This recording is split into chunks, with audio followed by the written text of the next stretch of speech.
Rest of the day's news in the newsroom. Thanks for that. Thanks, François.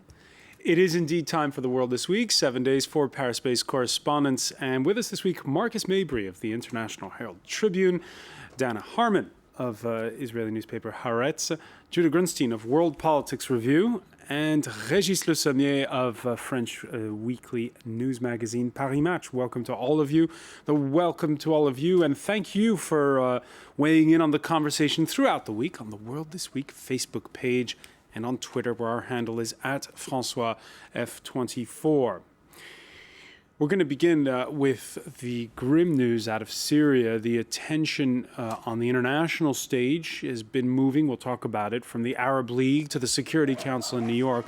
This, though, the scene inside of Syria. Another Friday of defiance, the bloody standoff getting bloodier. Activists claim several dozen killed over 2 days, like here in the suburbs of Damascus. And the head of the Arab League Observer Mission, noting that cities of Homs, Hama, Idlib, all witnessing a very high escalation in violence since Tuesday. Now, speaking of Idlib, France 24's Karim Hakiki and Adel Gastel went undercover into the outskirts of that city to a town called Binish, near the Turkish border, to meet members of the burgeoning Free Syrian Army. Tell me how your lives are here. We defend ourselves, thanks to God, thanks to our weapons, and thanks to our will. But we only have small arms like AK-47s, that's all. And what weapons do the security forces have? They have tanks, they have heavy artillery and submachine guns. They have planes. So how did you liberate your city then? Thanks to God, we stayed united. That's how we resisted, with simple assault rifles.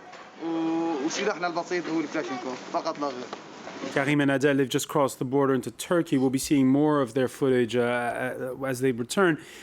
Judah Grunstein, we've been talking about 9 months now, and we're wondering, is this going to escalate into civil war? It seems now, more and more, when you hear him casually speak about Kalashnikovs there, what's your reaction? Well, I think that there have always been people who have said, who have seen this as a short-term crisis, whether Assad was going to crush the resistance or fall.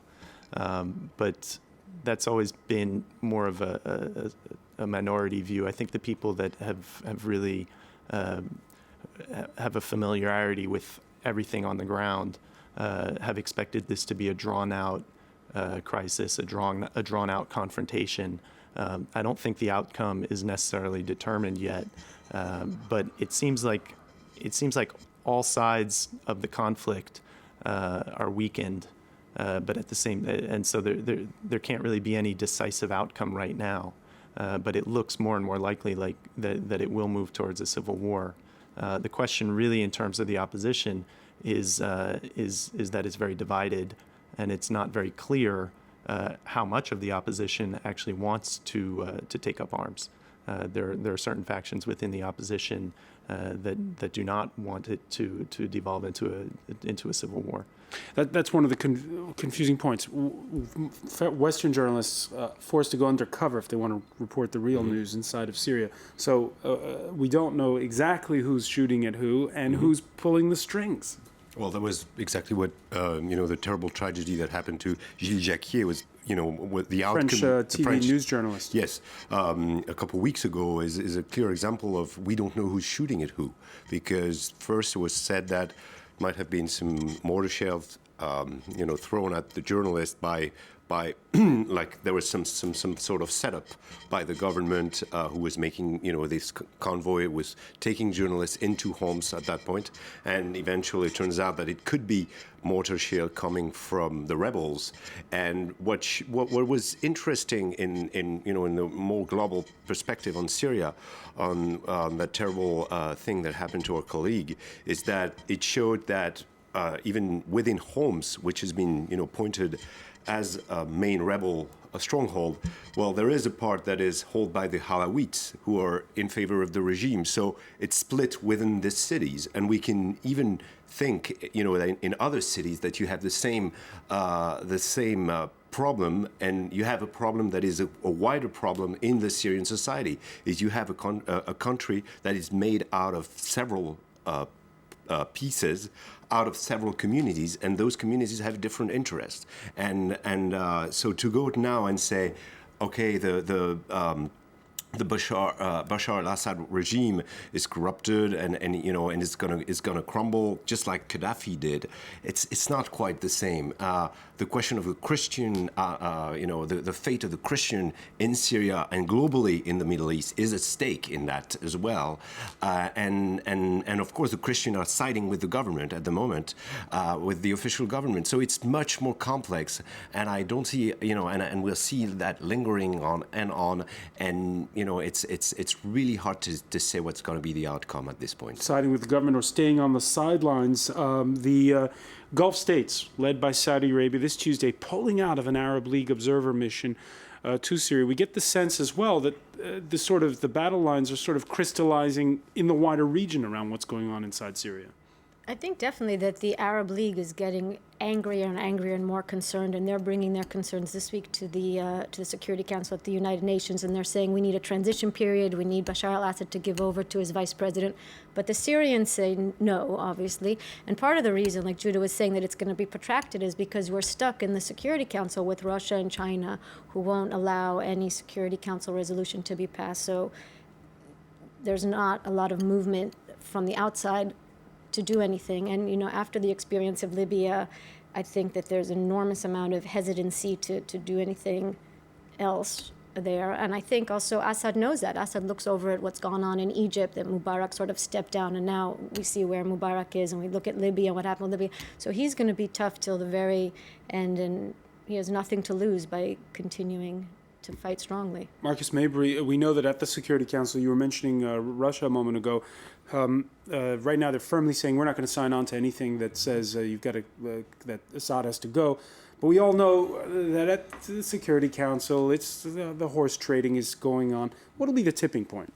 I'm not sure what the tipping point will be, because it's been extraordinary. In the last few months, just a few months ago, Russia actually had made some signs that they'd actually said some negative things toward Syria, and actually suggested that maybe they would be willing to make a deal in the Security Council to actually get behind something. And then they pulled back to return to a more intransigent position. So I'm not quite sure what the Russians want here. And the real problem, I think, for the Europeans and the Americans is that because of the mess, because of the sectarian mess inside Syria, because of the Christian mess, because of the tribal mess, it's not clear at all that there is a stable outcome for the West. If you thought what's happening in Egypt or what's happening in Libya are unstable regimes trying to find a transition point to more stability, what would happen in Syria would be worse than we're seeing in any of those other states. So from the Western point of view, it's not terribly clear what would be a wanted outcome in a short period of time that would not be even more unstable than what we have today, as horrible and bloody as it is.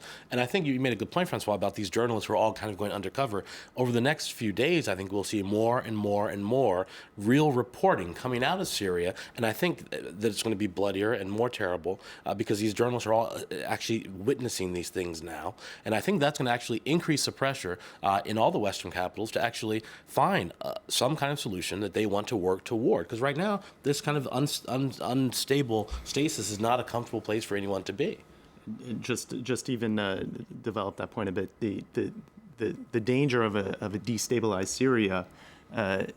The risk of contagion is a lot greater than, for instance, in Egypt, which is there was the major security concern about the peace treaty with Israel, but it largely remains a self-contained instability. In Syria, you have Turkey, you have Iraq, you have Lebanon, you have northern Israel, and so if Syria fractures, the fallout and the repercussions spread throughout the region. The one thing I'd say though about the Security Council is that the fact that Morocco and the Arab League, Morocco will be presenting the resolution as the latest I heard. I'm not sure if that's still if that's changed in the meantime. But the fact that Morocco will be presenting the resolution and that the Arab League will be behind it makes it a lot more difficult for Russia to block it. Generally, in the Security Council, if the regional organization is really behind the something, stamp of approval. Yeah, it's almost like a courtesy that the region gets the first say. And if Russia plays along or deals, China will probably too, because the Chinese don't like to be isolated in the Security Council. So there is the potential for something to move a little bit in the Security Council. The problem is what do you want to happen? Because that's a whole. I think what you're saying is really crucial, and it's also one thing you have to look at from a Syrian point of view. What can you hope for the future? If you are siding with the regime, you're siding because you've seen also what happened in Iraq. Syrian is a secular society. You go to Damascus, you can go in bars, you have a lot of things. These people have a lot of things at stake with that. They don't want to come, they've seen what happened in Baghdad. They've seen what Iraq is today. Because let's put it that way, Iraq is much less free today than it was in terms of women's rights, in terms of a number of things, than it wasn't even under Saddam. And the Syrian had to bear the burden of also welcoming a number of Iraqi refugees for quite some time. And they have this society, and some of them want to preserve that. They don't want to. They don't want to come in under So the outcome a lot less certain than we thought. We're going to look at another hotspot, and it's an ally of Syria. The week beginning with the EU slapping oil sanctions on Iran over its nuclear program. This as US, French, and UK warships ignored Tehran's threats and returned to the Strait of Hormuz passage. The passage, by the way, for 1/3 of our planet's oil tankers.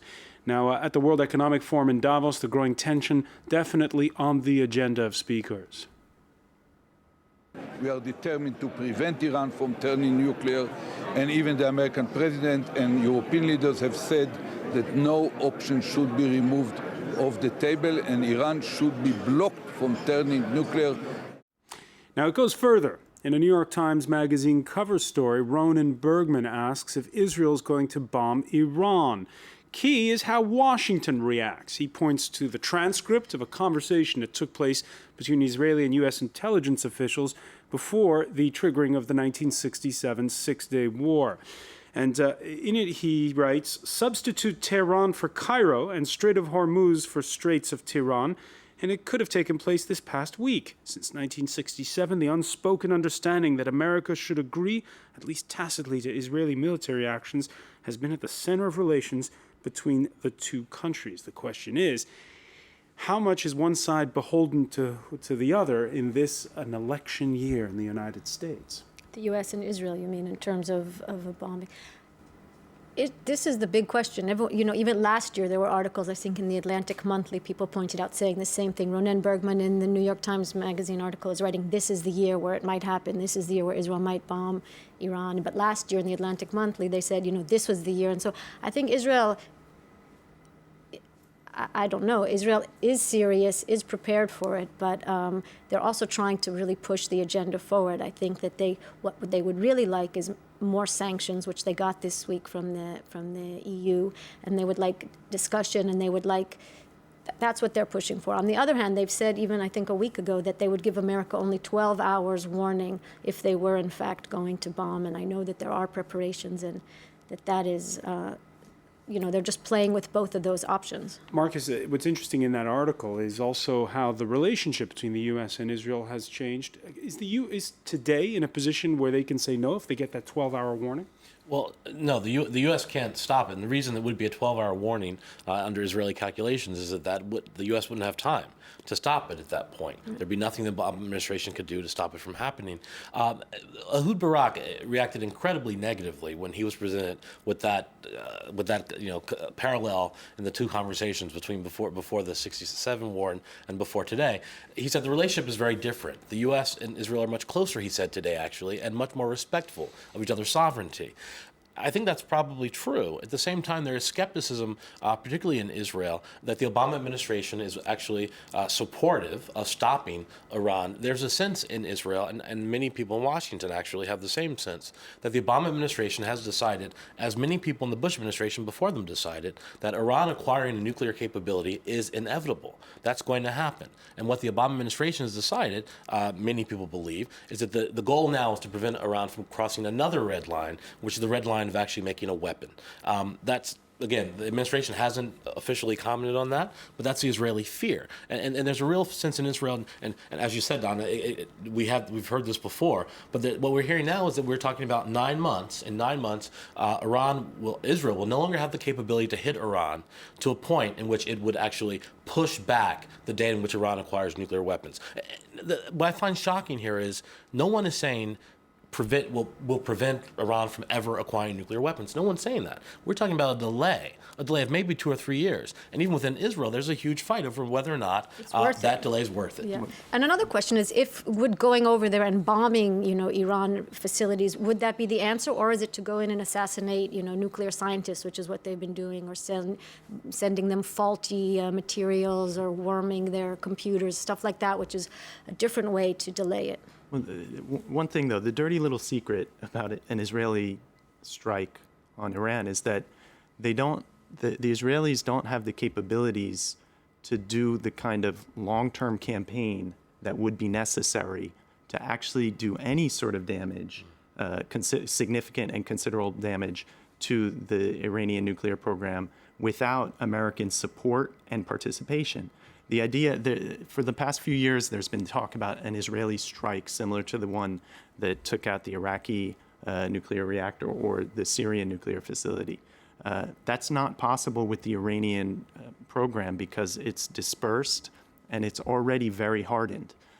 It's not the kind of thing that one strike can take out. The Israelis could easily do a strike, but they wouldn't be able to, in the face especially of international pressure, in the face of potentially pressure from Washington, to do the kind of 3-week campaign that would be necessary, including cruise missile strikes and attacks on air defenses to make sure that there aren't half a dozen Israeli pilots paraded through Tehran. So the dirty little secret is that an airstrike isn't going to do it. And the Israelis can't do what it would take to really give all on their own. All on their own. Okay, when we come back in the world this week, we're going to look at somebody who, at this point, seems all on his own. Nicolas Sarkozy, behind in the polls with less than 3 months to go before Election Day in this country.